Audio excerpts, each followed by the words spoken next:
Hi, it's Oli here recording from Aero Squad Gym, and today I want to share with you 3 tips in order to make sure that you get the best out of your fat loss diet in 2017. Well, those 3 elements are going to make you, 1, understand how your body works, what your body needs in terms of nutrients, in terms of diet. 2, they're going to help you also make you more metabolic, ensuring that your muscle tissue are recovering enough and also helping the growth of those muscles. And finally, you're also going to be able to ensure that you constantly readjust to the change your body is going through. I mean, if you're going through a fat loss diet, chances are you're going to be dropping weight. And as you're dropping weight, your body composition will just keep on changing. Therefore, you need to readjust to that. So the 3 elements I want to discuss today are your basal metabolic rate, your protein intake, and finally the importance of tracking changes throughout your diet. So the first element is your basal metabolic rate, or BMR as it's usually referred to. Essentially what your BMR will help you determine is how much calories your body is burning at the rest period, at a resting state. So let's say that you spend the whole day in bed, how much calories your body needs to maintain that. So there are many formulas out there to calculate the basal metabolic rate. The most popular is the Mifflin-McGeough equation, which is pretty scientific, I have to say, but it's the most accurate of all, I'll have to say, based on a lot of research which being done over the years. Now, a simple rule of thumb when it comes to the basal metabolic rate is take your body weight in pounds, multiply this by 11, and there you have it. So how about you grab yourself a pen now, get your body weight in pounds, multiply this by 11, then you have your basal metabolic rate. Now from your basal metabolic rate, what you want to do is determine your maintenance calorie. Then you have to use the Harris-Benedict equation based on your activity level and multiply your basal metabolic rate by your activity factor.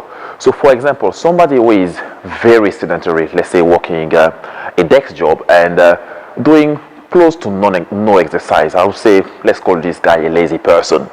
All right, so this person will have a activity factor of 1.2.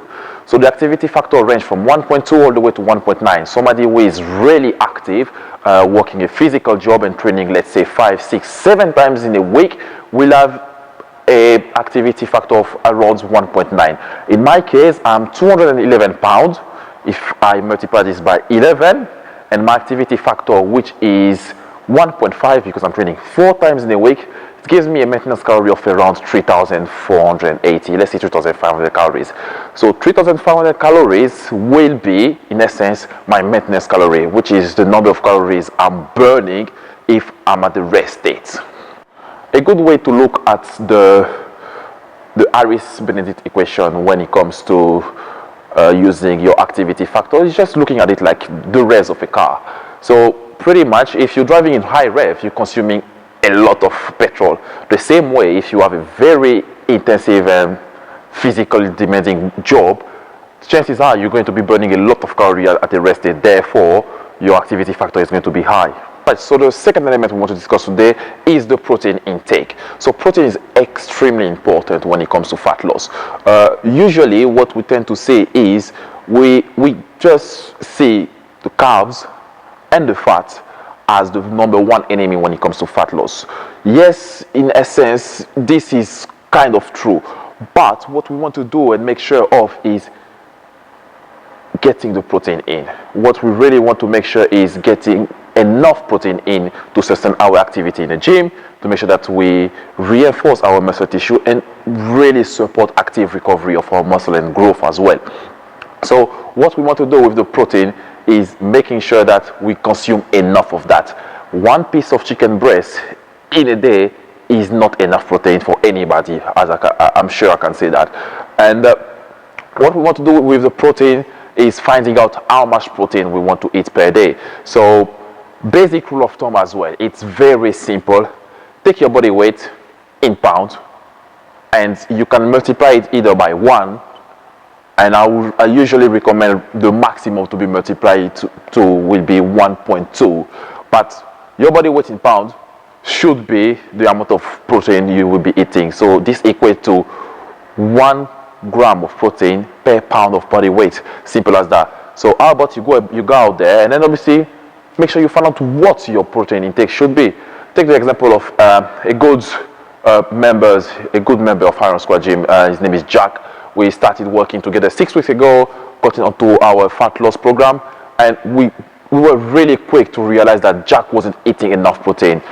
Jack is a semi-professional football player, and he really wanted to get lean and get strong on the pitch. We worked together for 6 weeks, make sure that we beefed up his protein throughout his fat loss diet, and the results were really astonishing. We got Jack from 25% body fat all the way to 14% body fat in the space of 6 weeks. And with that as well came the strength. We managed to add 160 kgs to his squats, bench and deadlift combined, all under a 6-week period. So make sure that you get the right amount of protein in, and make sure that you keep working hard in the gym. Simple as that. So the third and last point today will be the importance of tracking your results. I mean, we all work hard in the gym. We have a really set and strict diet which we follow, and we want to make sure that we track everything. By tracking, what I mean, you want to know everything which goes in your mouth when it comes to food. What's the impact on it on your performance in and outside of the gym? What's the impact of it on your weight, on your body composition, and how things are readjusting. So one thing I usually recommend when it comes to tracking your macros, counting your calories, there's a simple app. It's called MyFitnessPal. Just go on the App Store, download it, and track your food. I understand that tracking the food is a bit challenging when you first start, because you always got to keep measuring things, but it becomes a second nature. And if you really committed to your fat loss in 2017, you've got to know your number. So go out there and make sure that you get MyFitnessPal or any other calorie counter, and then just track your calories.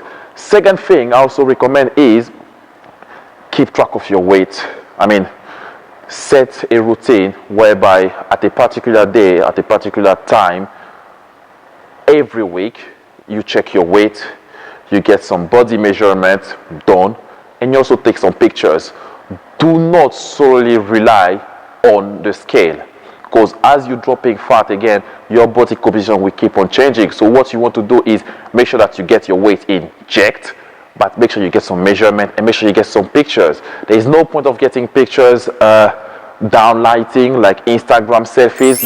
It doesn't serve any purpose. You want to get your pictures against a white background in a consistent manner. With you really want to minimize the variable when it comes to taking your pictures. Well, there you have it then. First, your BMR, you'll get to know what your basal metabolic rate is. From there, you work out what your maintenance calorie is. Once you work out that, make sure that you eat the right amount of protein from the right source. And finally, make sure that you track everything. I know, like, as you're going through a fat loss diet, things are going to change, so you need to constantly readjust and you need to constantly go through the same process again and again. Make sure that you check your weight, get some measurements, and make sure that you get some pictures taken as you go through the whole process. If you like the video, make sure that you give us a thumbs up. Comment below what your BMI is. I'm really curious to see what your maintenance level is. If you have any question, pop it down below. Don't forget to share this with a friend who may be interested with this great information. Until then, that was Oli. Peace.